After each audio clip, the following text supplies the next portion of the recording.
I deleted social media off my phone, and it was... Why am I so happy right now?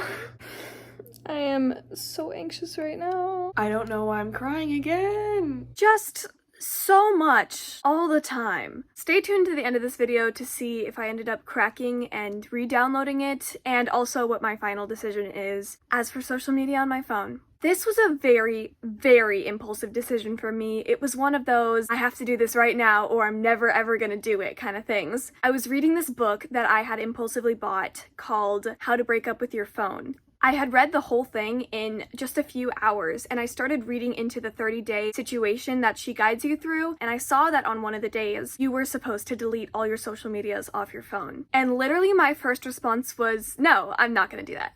There was no thought process at all. It was just, I know it's not gonna happen, I'm not going to do that. And then I just kept reading, and she said, you will be okay. It was just kind of a slap in the face to like, I don't need social media to live. It's not one of those necessities like food or water. I can delete my social medias. So I started preparing on Thursday night to delete my social medias in a couple of days. And once I had figured out all of my passwords and I knew them by heart and I had written them all down, I was wondering, why do I want to wait until Saturday to delete my social medias when I know that they're not bringing me more joy than they are sadness? So I kind of just deleted them right then. I didn't know I was gonna make this video until after I deleted them, and I was like, oh, maybe I should vlog this.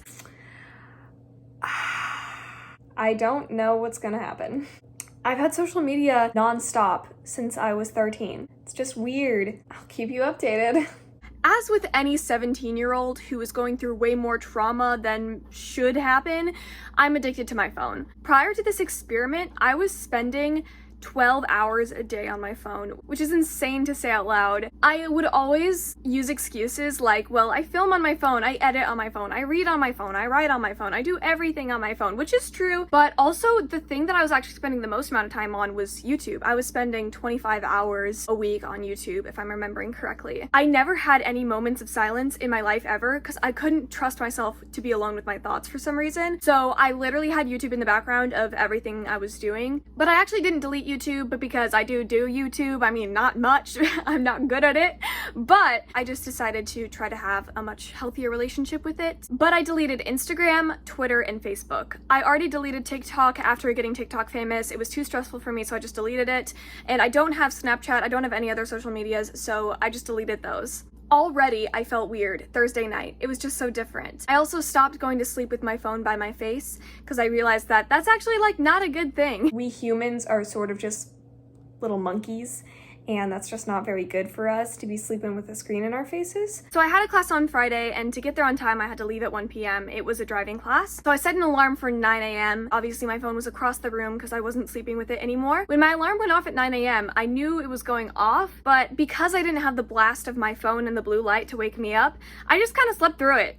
And at one point, the alarm just turned off, so I just kept sleeping. And so I slept until 12:30 p.m. So it's now 12:30. I literally just woke up and I have a class in 30 minutes. I'm gonna eat my breakfast. I have never looked this bad in my life. I'm taking too long already. Okay, I have to go.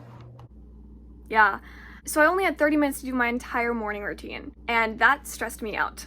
Miraculously, I did it. Like, I did my routine. I did the whole thing. It was insane. I'm kind of in shock. I made my bed. I cannot believe I finished all the things I had to do in this short time. I do think I should put my hair up or something because this is so bad. But I am so happy right now. I seriously cannot believe I just did that. Ponytail complete. I'm ready to be smart, guys. Why am I so happy right now? Back in the day when I went to in-person school, I would have to leave at 7:55 to get there on time, and even that would be borderline, but I lived really close to the school, so 7:55 I could get away with. So to me, this meant wake up at 7:45, go on your phone for 5 minutes, and then roll out of bed and brush your teeth, and that's it. Without having any distractions, I had such a productive morning, and I was just doing stuff the whole time, but I also even had time to watch a YouTube video while I ate breakfast. I was genuinely in shock at how slow time could go if you took advantage of every second. It was wild. The rest of Friday was really nice. A new show came out that I was really excited about, and I watched the show without my phone. My phone was downstairs in my room and I was watching it upstairs with my siblings, and I could just really focus on this new show, and it was really nice. In general, Friday was the day that I realized, like, this might be the thing that I've been waiting for to kind of like cure all of my problems. And then we make it to Saturday. I just feel like crap today. The fact that it's only day 2 of not having social media on my phone is absolutely insane to me. Saturday was just one of my off days, and I have these days probably once or twice a week at least where I just feel like crap. I don't want to change out of my pajamas at all. I don't want to make my bed. I don't want to do anything. I just want to lay in bed and scroll on YouTube for the entire day. And that day was kind of a wake-up call where I realized that I've been hiding my emotions with my phone. So this day I did find myself just watching YouTube a lot, but it didn't feel good. Before, I could waste an entire day on YouTube and not even realize that it went by, and now I felt it, and I felt that it wasn't bringing me joy. I felt that it was not good for me, and that almost made it worse. It made my off day even worse because my habits that I went to every time I wasn't feeling well, they weren't working to help me cope anymore. So I basically didn't know what to do. Like, I faced my emotions, which was good, but I'm still struggling to kind of figure out what I'm supposed to do on the days that I feel off. I tried to spend time outside, I tried to make myself feel better, but nothing really worked. It was a really weird day for me, to be honest. I also realized that day that I need a lot more sleep when I'm not on social media. I also have been sleeping a lot more because I no longer have any distractions in bed. It's just so strange. I also am used to having little breaks. When I get home from dropping off my sister from rehearsal, I have some downtime where I just turn my brain off, you know? And I don't really have a good replacement for that yet. Because even with YouTube, the YouTube videos that I tend to watch are very straining to watch, for lack of a better term. I really like videos that are talking about mental health, controversial topics, and politics. I don't really know what to do about that because I have been feeling more exhausted. Don't tell me that reading a book is downtime, because no, it is not. You have to actively pay attention to that. I don't really know how to replace my downtime. But as for the whole social media thing in particular, I did not miss it at all. I had no desire to check it. I had no desire to look at anything. No desire to scroll through all those photos. The only thing I like about Instagram is that I can kind of just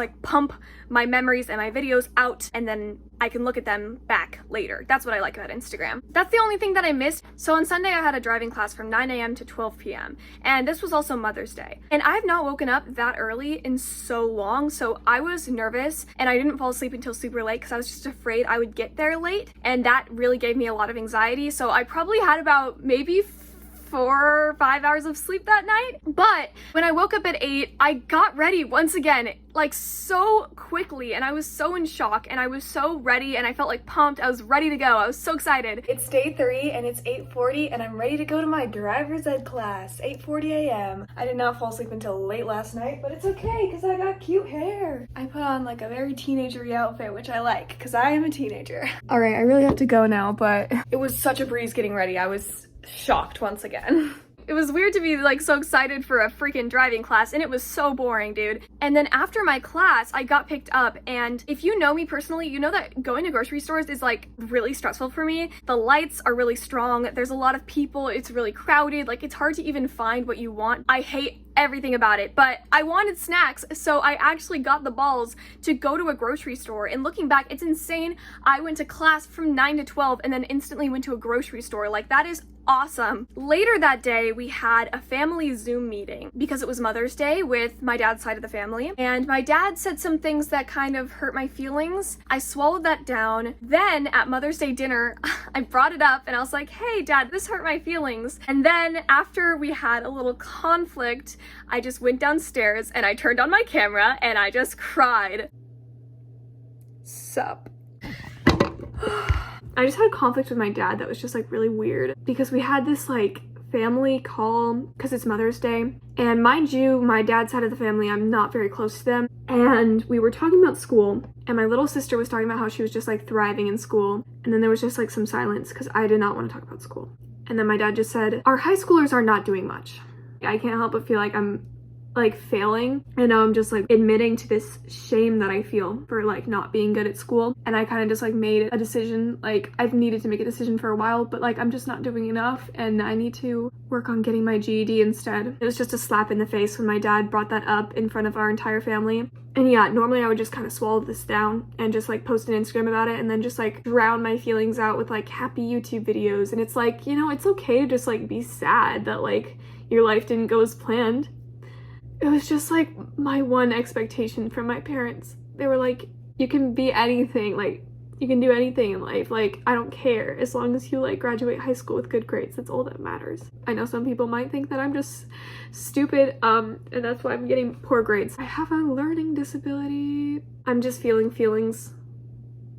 You know what I'm saying? Like it's not that complicated. And I'm gonna get my GED. I'm gonna live a really good life. It's weird because I just never really cry unless I'm like acting and it's like a monologue. Like I said earlier, usually if I was feeling upset, I would just go on my Instagram and rant about it on my close friends and make some self-deprecating jokes about how stupid I am, and that would be it. I would just swallow down my emotions and just forget about them. And then I went back upstairs and I played games with my family. We played Jackbox. It was weird. I could kind of like move on in a sense, but I still was kind of messed up over it. So on Monday. Mondays are not my day. I have a class that I teach with my dad at 6:30. Leading up to the class, I just burn time and watch YouTube and just stress out. I did not realize that going on YouTube and going on Instagram was literally like my only coping mechanism that doesn't physically harm me. Because my coping mechanisms were no longer really working for me, I still tried to use them, but it didn't help this time. It just all hit me and I had 2 anxiety attacks that day. 2! I filmed them both, but I'm not going to upload them because yes, generalized anxiety disorder representation, but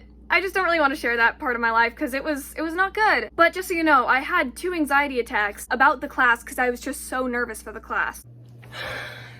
I don't know why this is happening right now. My back hurts, my neck hurts, like I just feel tight. But now I'm starting to feel a little better. I might cry a little bit, but that's okay. But then I ended up going to the class anyway, and I didn't even take my phone to the class. I left it in my bedroom. And the class actually went pretty freaking well. I had some minor conflicts with my dad on the way home, but we could kind of talk it out and it was okay. And then I talked to my mom about some of the emotions I'd been feeling recently and how crappy I had been feeling, and we had this like really nice conversation. And then I even hung out with my siblings. We sang some falsettos. We watched throwback videos of us when we were little kids. It was really nice, and we had an awesome conversation about all the previous schools we had been to. It was such a weird day because so much went wrong, but also so much went right. On Tuesday, I woke up and I started watching videos about COVID vaccines, and I started crying again because I was just so happy because the numbers were so good and they're so effective, and I was just crying. It was so weird. I don't know why I'm crying again.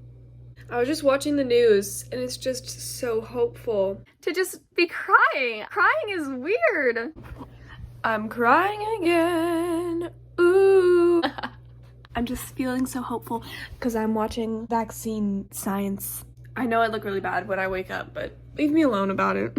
I stopped kind of vlogging on Tuesday, but I also cleaned my entire room and bathroom. I rekindled my relationship with some old friends I hadn't talked to recently. Actually, just one old friend I hadn't talked to recently, but let's pretend I talked to like 10 friends. I played piano. I watched the new This Is Us episode with my mom and dad. We watched the new Bob's Burgers episode. It was just really nice. It was a really nice day. And then today, it's Wednesday, I woke up and I started watching This Is Us. Like, I've started rewatching it on my own on my little TV in my room. And it's so nice to start your day out with This Is Us instead of stupid YouTube videos. Weirdly, like, even though this has been like such an emotional week for me, I'm never going to download social media again on my phone. Well, I'm never gonna keep social media apps on my phone again. Like I said, what I like about Instagram is I can just kind of like dump my photos, my videos on there. So what's gonna happen is a couple times a month, I'm going to re-download Instagram and just dump all my photos and dump all my videos. Maybe I'll even set aside like an hour and a half to just really get lost on social media for a little bit, and then I'm just gonna delete it all over again. Because social media does not bring me joy. I have no control over how often I use it when it is so convenient as an app that I could just click on on and I'm instantly in my account. Social media apps are designed to be addictive. They are designed to keep you going for a long time. Your attention is very valuable. That's the reason why social media apps don't cost money, is because the people with products that they're trying to sell to you, they pay for the app to keep running because your attention is very valuable. They want you to buy their products. I just kind of don't want to be a part of that anymore as much as possible. We need to be paying more attention to what we're spending our attention on. From here on out, I'm going to be way more intentional with what I spend my time on, what I spend my attention on. I've been feeling so much more clear-headed, and I just feel like time goes by so much slower. I've also been like writing a book. I've been writing a book! It's insane the things that you can do when you no longer have distractions surrounding you 24/7. I will never be done with YouTube. I love YouTube so much, but for now, I am over social media. If you want to follow my Instagram, I will, again, still be posting probably a couple times a week. It's Alana Famers. I love you guys so, so much. If you want to delete your social medias off your phone, just do it! Think of it as an experiment. Write all your feelings down, and you can always re-download them. It's not a permanent decision, so keep that in mind, that it's not going to be the end of the world if you do end up deleting them, and it actually might be really good for you. Like, I've discovered that it's really good for me. Bye. Have a good day.